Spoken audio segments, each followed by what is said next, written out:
It's Jesus and James saying, when Christ is in your heart, acts of mercy will flow toward those who are needy around you. Which is how we can say this truth, that if you do not care for poverty-stricken believers, then you are in fact not saved. I love what Spurgeon said here. This is so important, this fact that we do acts of mercy not as means to salvation, but as the overflow, the evidence of our salvation, because this is where we realize practically our giving to the poor is not motivated by guilt. Follow with me here. Our giving to the poor is not motivated by guilt, as if we have to do these things, we're obligated to do these things, we have to in order to get something. No. We are not motivated by guilt. As followers of Christ, we're motivated by the gospel, the power of Christ, faith in Christ. He lives in us, the overflow of our hearts, where we are compelled to give to the poor, where it is not a duty as much as it is a delight, where we enjoy giving to the poor, because in the same way that we would enjoy giving to Christ himself. I love what Spurgeon said about this passage in Matthew 25. He says, they fed the hungry, clothed the naked, visited the sick. Why? For Christ's sake, because it was the sweetest thing in the world to do anything for Jesus. They did it because they delighted doing it, because they could not help doing it, because their new nature impelled them to do it. This is the fruit of faith, mercy toward the poor. And that sets the stage for the final truth. Again, in a sense, the same reality expressed in a different way. Faith in our hearts evident in the fruit of our lives. People who claim to be Christians but do not help fellow poverty-stricken believers are in fact not saved. Third truth, ultimately, deedless faith is useless faith. James continues this dialogue and he brings in an imaginary person who says, okay, you've got faith. You've got deeds, I've got faith. And he tries to separate the two from one another. Some people have mercy, some people don't. Some people have works, some people don't. And James says, no, there's no way you can separate these two. I'll show you my faith by what I do. And then he gets to verse 20, back here in James 2, verse 20. He reiterates what he just said, and we're going to dive into this more next week. But he said, you foolish man, do you want evidence that faith without deeds is useless? It's useless. If you have this kind of so-called faith, what good is it? It's no good to your brother or sister who's in need. What kind of faith, what kind of good does that do them? It's no good to them, and it's no good to you, because it doesn't save your soul. It is useless faith. It's nothing. It's worth nothing. It's dead. And this is where James makes things very, very clear. He says, faith is not mere intellectual assent. Faith is not mere intellectual assent. You believe there is one God, and every good Jewish man or woman knew the Shema. Deuteronomy chapter 6, verse 4, hear, O Israel, the Lord your God, the Lord is one. He said, good. The demons believe that. So you've said, I believe in this, but the reality is demons. Think of all the demons believe. Demons believe in the existence of God. Demons believe in the deity of Christ. Demons believe in the presence of heaven and hell. Demons believe that Christ is the eternal judge. Demons believe that only Christ is able to save. Demons believe all of those things. I fear that there are countless men and women who have adopted a soul-damning faith that consists only of intellectual assent to the truth of God in Christ. I'm guessing that there are people all across this room this morning who have right belief about God, but do not have faith that saves. It's not mere intellectual assent. Second, it's not simply an emotional response. Not just intellectual, what demons have, it's emotional as well. Even the demons believe that, and what? They shudder, they tremble, they are emotionally affected by that reality of God.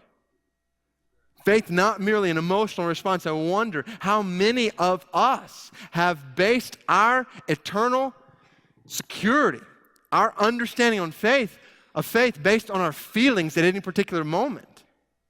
Our feelings about God. Well, I feel this or feel that.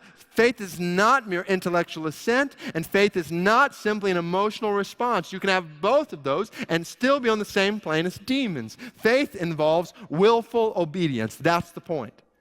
You know faith. You show faith, not just by what you think or feel, but by what you do. Faith acts. Now, I'm not saying, James not saying that what we believe in our minds, what we feel in our hearts is not important. Our emotions, our intellect are extremely important in this picture. But if faith is limited to those two realms and avoids willful obedience, then it's not faith. It's not faith. Faith acts. Faith acts. And if it doesn't act, it's dead. So these are the truth. Faith in our hearts is evident in the fruit of our lives. People who claim to be Christians and fail to help poverty-stricken fellow believers, in fact, are not saved. Acts of mercy, not means to salvation, but evidence, overflow of salvation. Ultimately, deedless faith is useless faith. Faith, not just intellectual assent or emotional response. It is willful obedience. Faith acts. So, here's the situation I want to put before you. People of faith. Over 1 billion people in the world live on less than $1 a day. Over 1 billion people in the world who live in extreme poverty. That's, I know, hard to get our minds around, particularly when we don't see anything like that around us immediately in this community. So I wanted to put some numbers before you that maybe give you a little perspective here. According to the World Bank, divided into 4 income classes. This is strictly income. Those who make the low income in the world, less than $825 a year, 37% of the world. That is 2.5 billion people who make less than $825 in a year. Lower middle income, raise it up to $3,000, 38% of the world. Put those two together, you have 5 billion people making $3,000 or less in a year. 5 billion. Overwhelming majority of the world. Now, we talk sometimes about upper middle class. Let's think about what the upper middle class is in the world. $3,000 to $10,000 a year. 9% of the world. 9%. And all of that leads to the wealthiest people in the world. The high-income people who make over $10,000 a year. 16%. So if you, your family, make more than $10,000 a year, and simply based on income alone, you are in the top 16% of the world's wealthiest people. I don't have these numbers here, but you might write them down. If you take this up another level, if you make $25,000 a year, that puts you in the top 10% of the world's wealthiest people. $25,000 puts you in the top 10%. And then if you took it up one more level to $50,000 a year, if you make $50,000 a year, you are in the top 1% of the world's wealthiest people. The top 1%. Now I want to be really careful right here because I know a variety of situations around this room our brothers and sisters are struggling in the current job market and current economy and wondering what to do on a week by week, day by day, even basis. So I in no way want to be insensitive to that. At the same time, it is clear that we are among the wealthiest people in the world. We have untold wealth relative to the rest of the world. Filthy rich, with resources at our disposal that most of the world does not have. And we are surrounded by dire need. One picture, last number I'll put before you, but one picture of the dire need. Every day, over 26,000 children die of either hunger or preventable diseases. Now let that soak in. Today,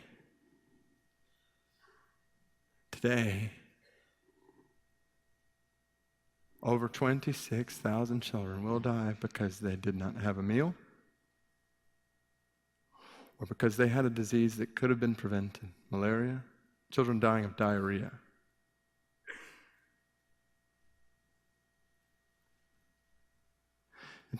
I put that in my life, and it's 26,000 Joshuas and Calebs. Put it in your family. Put it in our community. We are talking about the needs of children in our community. The reality is, if this were the case in Shelby County, if this was happening today in Shelby County, then all of the children in our county would be dead by noon. All of them. Suppose a brother or sister is without clothes and daily food. And you say to him, "Go, I wish you well. Keep warm and well fed, but do nothing about his physical needs." What good is that?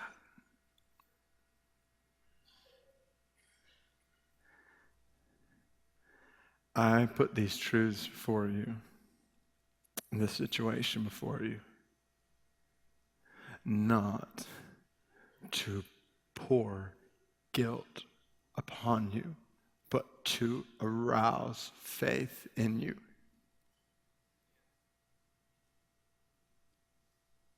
That you would see the mercy of God. That see the mercy, together we would see the mercy of God in us. And that His mercy would produce fruit through us. In a radical way. So I want to challenge you as pastor, as group of elders this morning with a challenge that, to my knowledge, we have not experienced. I want to call here the radical experiment. Here's the deal. We are coming up on budget season, which, if I can be just plain honest with you, is the worst time of the year for me as pastor.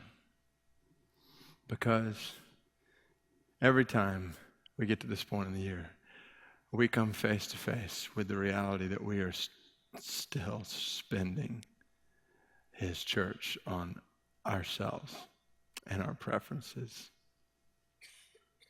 and our wants, as opposed to dire need in the world. And we have been working, trying incrementally to make changes in that budget over these past few years. And by God's grace, I praise God for leadership, for staff in this body who have made sacrifices, who have made some difficult decisions in order to free up money for other things. We have made good incremental changes, but I believe we have the potential to put our faith into action in much deeper ways in the days ahead. Last year, when we were walking through the Radical series, looking at Mark 10, 17-31, the story of the rich young man, we discussed what would it look like if in our lives we put a cap on our spending. What if we differentiated between necessities and luxuries as best as we could and put a cap on our spending, whatever that cap looks like, and anything that God entrusts to us above that cap, small or big, we're free to give away radically for His glory and His church and among the lost and among the poor.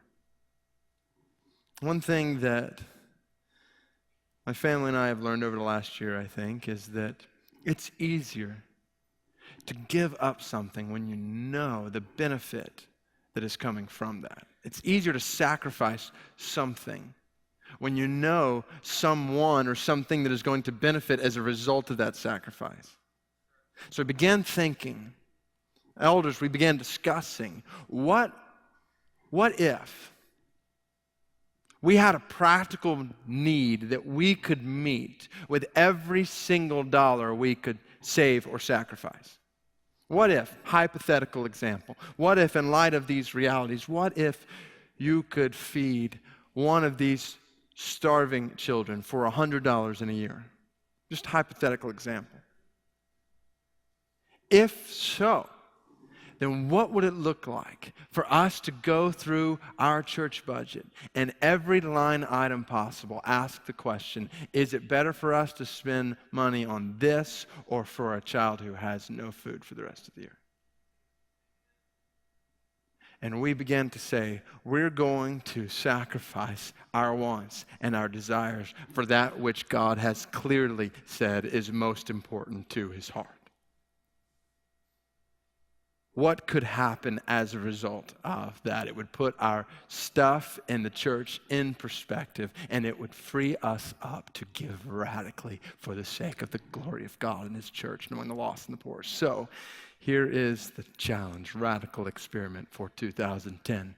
For 1 year, to sacrifice our money in order to spend our lives on behalf of urgent spiritual and physical need around the world. Every word there important. Sacrifice our money in order to spend our lives on behalf of urgent spiritual and physical need around the world. Follow me here. 1 year. For 1 year, a clear, established timeline. Now, I emphasize that because there are some things, some expenses that you can postpone for a year that you can't avoid for 20 years.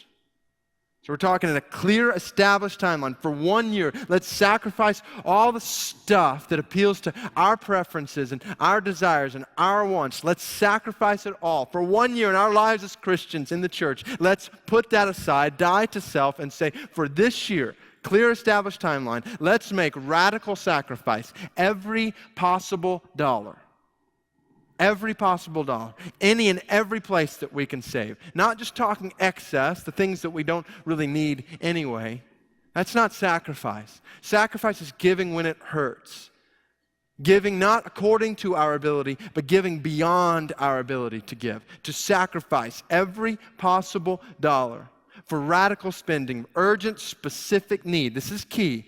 Identifying a need, like the hypothetical situation I mentioned, and saying, what if for a small amount we could provide a child food for the next year? Go through the budget and ask that question, is it more important for us to do this than to feed this child?